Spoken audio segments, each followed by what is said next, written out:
عام طور پر آدمی اپنے فیوچر پہ انویسٹ کرتا ہے، کوئی اپنے پاسٹ پہ انویسٹ نہیں کرتا.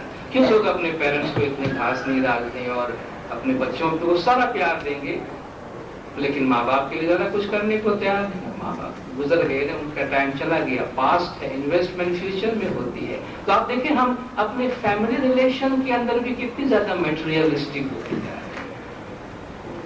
کاش ہمیں یہ معلوم ہو کبھی کہ ہمارے پیرنٹس نے کس طرح ہمیں رکھا ہے، کس طرح ہمیں سنبھالا ہے، تو شاید ہم اس بات کی قدر کر سکیں کہ انہوں نے کیا کچھ قربانی دی ہے ہمارے لیے. مولانا حضرت امام نے اپنے فرمان میں ٹورنٹو میں فرمایا، اگرچہ یہ فرمان کچھ حد تک ویسٹرن انوائرمنٹ کے کانٹیکسٹ میں ہے، مگر ہمارے انوائرمنٹ میں بھی یہ بات داخل ہوتی جا رہی ہے، اور اس وقت سے آپ کو یہ بتا دینا بہت اچھی بات ہے تاکہ ہم فیوچر کے بارے میں کیئرفل رہیں. ٹورنٹو میں امام نے یہ بات 1992 میں فرمایا کہ دوسری بات یہ ہے کہ آپ اپنے ذہن میں رکھیں کہ مغربی دنیا میں اپنے آپ کو آباد کرنے کا مطلب ایک مختلف قسم کی خاندانی زندگی یعنی فیملی لائف کی طرف دیکھنا بھی ہے.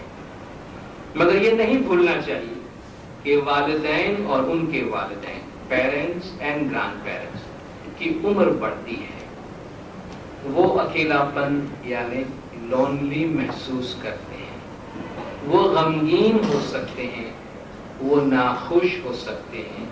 اور اگرچہ مغربی دنیا کی اکنامک لائف کی طرف سے پریشرز ہیں، پھر بھی بڑی عمر کے افراد کے لیے محبت اور شفقت اور ان کے لیے فکر ہمارے طریقے کے ایتھک کا حصہ ہے.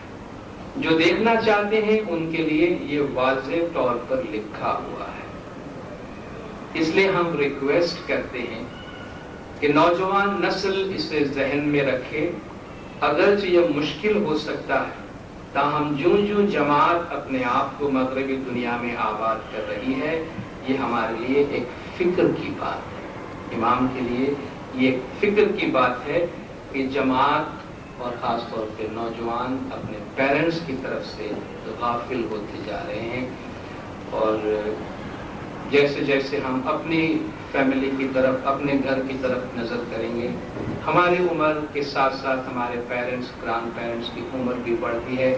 اور اس بڑھتی ہوئی عمر میں ان کو کیا چاہیے؟ ہمارے پیرنٹس کیا چاہتے ہیں؟ کل آپ اپنی پڑھائی مکمل کریں گے، کاروبار میں لگیں گے، اپنی فیملی بنائیں گے، تو آپ پوچھیں گے بھائی آفٹر آل کیا ہمارے پیرنٹس، ہمارے گرانڈ پیرنٹس کی طرف ہماری کیا رسپانسبلٹی ہے؟ ان کی دیکھ بھال کرنا. دیکھیے بڑی عمر میں جو مادی دیکھ بھال ہے وہ اتنی زیادہ امپورٹنٹ نہیں ہے جتنی کہ ان کے ایموشنل دیکھ بھال کرنا ہوتا ہے. یعنی ہم نے اپنے ڈیڈی کو پیسہ بھیج دیا ہے، ہم نے اپنی امی کو پیسہ بھیج دیا ہے، تو یہ اولاد کی رسپانسبلٹی پوری نہیں ہو جاتی کہ ہم نے ان کو ای میل بھیج دیا ہے امی کو کہ آئی لو یو. بیچارے امی کہاں، تو وہ کمپیوٹر کھول کے ای میل پڑھتی ہے. ان کے لیے بہت ضروری ہے ایموشنل سپورٹ. یعنی وہ یہ محسوس کرنا چاہتے ہیں کہ انہوں نے جس خاندان کی تخلیق کی ہے، انہوں نے جو باغیچہ بنایا ہے، وہ اس باغیچے کے اندر رہے، اس باغیچے میں ان کو پیار اور محبت کی جگہ ملے. کیونکہ زندگی کے درمیانے عمر میں یا آخری عمر میں پیرنٹس کو اس بات کا احساس ہونا کہ ہم نے یہ باغیچہ بنایا ہے، اب ہم ہی سے پوچھا جا رہا ہے کہ بھئی یہاں آپ کی کیا ضرورت ہے، آپ اس گھر میں کیوں رہ رہے ہیں، آپ کسی اور جگہ چلے جائیں. تو یہ کتنی تکلیف دہ، کتنی پینفل بات ہوگی. تو پیرنٹس چاہتے ہیں اولاد ان سے قریب رہے، اور اگر فزیکلی دور بھی چلی جاتی ہیں تو انہیں اس بات کا احساس ہو کہ اولاد ان سے بہت قریب ہے. اور سب سے بڑی خوشی پیرنٹس کی یہی ہوتی ہے کہ وہ اولاد کا ٹچ محسوس کرے، اپنے بچوں کی نیئرنس، قربت اپنی ذات میں محسوس کرے. دیکھیں دنیا میں کوئی بھی پرفیکٹ نہیں ہے.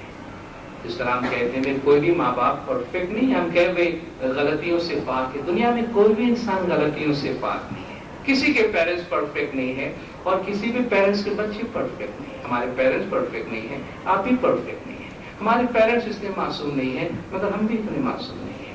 ہمیں ہمارے تمام تر خامیوں کے باوجود ہمارے پیرنٹس بہت پیار اور محبت سے ایکسپٹ کرتے ہیں. ہمیں بھی ان کی تمام خامیوں کے باوجود، جیسے کہ خوبیاں بہت ہوں گی، ڈیفینیٹلی آپ سب کے پیرنٹس بہت ہی اچھے ہوں گے، خدا نہ خواستہ ہمیں کوئی خامیاں بھی نظر آتی ہو تو یہ بعید نہیں ہے، انسان ہے، کوئی بھی انسان پرفیکٹ نہیں ہے. آپ خود اپنا کوئی پیرنٹس کا امیج بنا کر اس میں اپنے پیرنٹس کو فٹ نہیں کر سکتے ہیں. انہیں اسی طرح جیسے کہ وہ ہیں پیار اور محبت سے ایکسپٹ کرنے کی ضرورت ہے. تو یہ جو ہمارے طریقے کی کچھ بنیادی تعلیمات ہیں اخلاقی، مولا نے اپنے فرمان میں فرمایا. آپ دیکھیں کہ کتنے شدت کے ساتھ امام نے اس چیز کو محسوس کیا ہے. ٹورنٹو میں 1992 میں اگین امام کا یہ فرمان ہے کہ be strong and committed in the upholding of the faith, in the ethic of the faith. اپنے مذہب کو اور اپنے مذہب کی اخلاقیات کو بلند رکھنے میں آپ مضبوط رہیں اور ذمہ دار بنیں.